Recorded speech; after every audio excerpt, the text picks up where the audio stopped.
Well, it almost feels like a green day. Hey, fellow traders, Black Coffee Trader. Today is Tuesday, August the 26th, and we had a very, very micro, tiny red day today. About, I don't know, average about $8 loss per account. So basically a break-even day. Start of the day. First of all, I had a computer issue this morning. I couldn't get my charts loaded up until, gosh, it was almost 11 o'clock probably by the time the charts got loaded till I could actually take a trade if I wanted to. And then right here, I took a short around almost noon. As we were on the Russell, we were really kind of bumping our heads against this level. And it wasn't the best setup in the world. I took the short just thinking maybe we're going to reject here since we hadn't broken through. But obviously the trend was higher, and a small loss came out of there with about a $29 loss. So it was okay. But I was looking for that move to flush down. And obviously with my trading strategy here, the way I've made some adjustments to the entries, you know, if I could have gotten that trade, I would have looked to enter here where the entry was, stop loss. And then if we could have got to about 1R, I would have added to that trade and continued stacking profits to the downside. But obviously that didn't happen, so which is fine. And then a little bit later, about an hour later, maybe half hour later, 12:30, we got this break and retest to the upside and decided to take it long.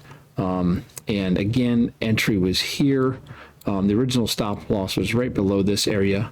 Took the first profit target off here, basically at a 1R, and added to that position.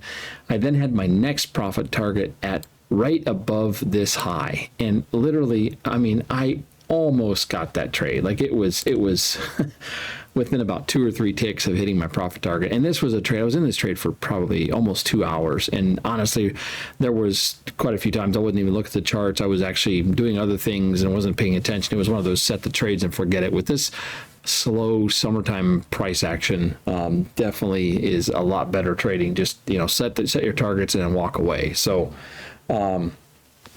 but in any case, didn't quite get to that point, and then did get stopped out here eventually. So, you know, that was really just a losing trade, which is fine. You're going to have those, but again, low loss. I think this was where we at here, 57, and we had a $10 winner, so it ended up in like a $47 loss. So again, that's what I really like about this add-in and taking a very, very small position and kind of dip your feet in the water and see, is the move actually going to go like I want it to go? Because I'm not looking for a tiny little move. I'm looking for a bigger move. So 2 losses, and I was down, I don't know, $80 maybe, 70 some dollars per account at that point. Kind of thought maybe I'd be done for the day. And then later in the day, I saw this setup here unfolding on the ES. And really what I was looking at was this retest area right here. See how we had this area right around the 64, 65s as previous resistance turned to support. And if you look at the big picture on the 30-minute chart, you can kind of see that this is the overnight high. So let's look at this. Here we have resistance coming in at the overnight highs from, this would have been, let me look here. Yeah, that would have been the overnight session. And then, this is my draw arrow here, we had that turned into resistance right here, and then we were breaking that. We had broken that, and it looked like we were holding for a push higher. That's what I was looking for, was that exact move, which is precisely what we got right here. So let me go back to ES here, and you can see. So I put my stop, really just a very, very tight stop right below this area, thinking, hey, if we fall below here, I'm out. And here's my first entry. Let's adjust this a little bit so we can see this a little bit better. And the nice thing about this trade is being in it with just taking 2 contracts and a very tight stop, and then taking one off at 1R and then adding to the trade. I was never in this trade with more risk than about $30. My initial risk was only $25 because I had such a tight stop. So here's the initial entry. The stop loss is right here. I took my first profit target right here, and then I added to the trade right there. And the reason I had that add in, I wanted it to be above this wick, because I was thinking if we break that wick, we're going to have strong enough volume to continue the upside move.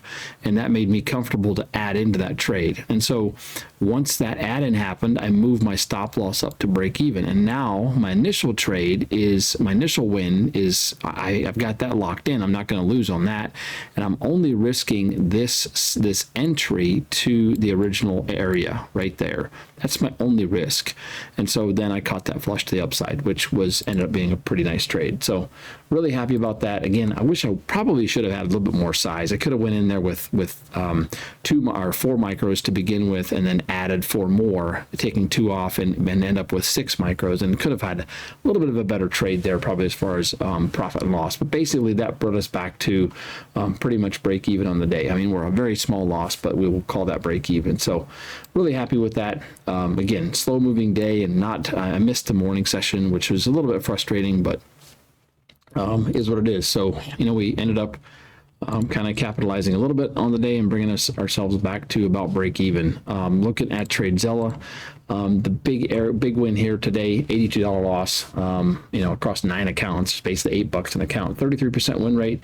But the average win to loss, this is huge. I really like the fact that really started to do a lot better job of making this be a lot bigger than my average loss. That's a big thing.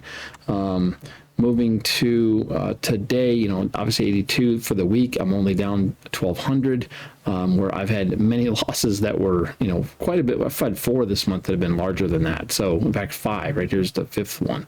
So we can keep that to a minimum and bounce back and have a couple of nice green days, hopefully, and get back to where we were. So where's the week at? I'm kind of curious to see how this week's stats are.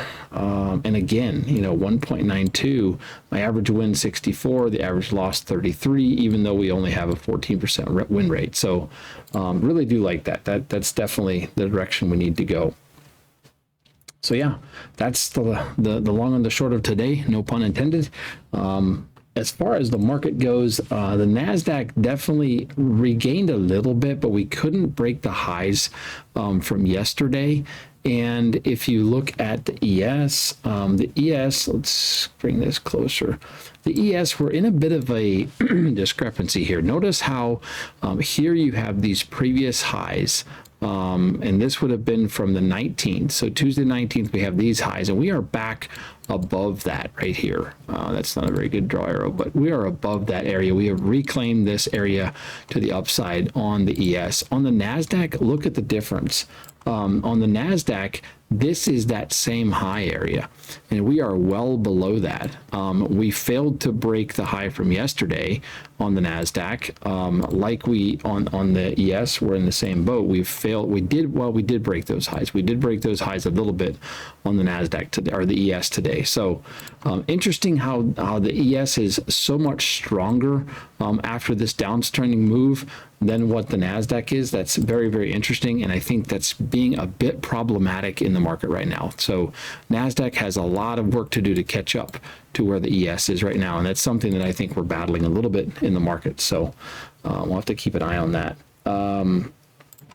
Dow Jones definitely bouncing off this area previously where we were at, and the Russell really kind of a sideways day, but we did bounce as well. So things are looking a little bit stronger on the Russell and on the Dow Jones compared to what they're looking at on the ES, and the NASDAQ are not quite running in sync with each other. So but anyway, we'll see what tomorrow holds. Hopefully at some point we get a little bit more of a move and maybe a little bit better price action, which it may not occur right away, and might take a little while yet to get out of this kind of summertime trading funk. But hey, the lesson is we kept on shooting the shot when the trade was there, or taking the trade when it was there, so to speak, and that turned into a nice trading day for me, even though we were slightly red, basically break even. So happy with that.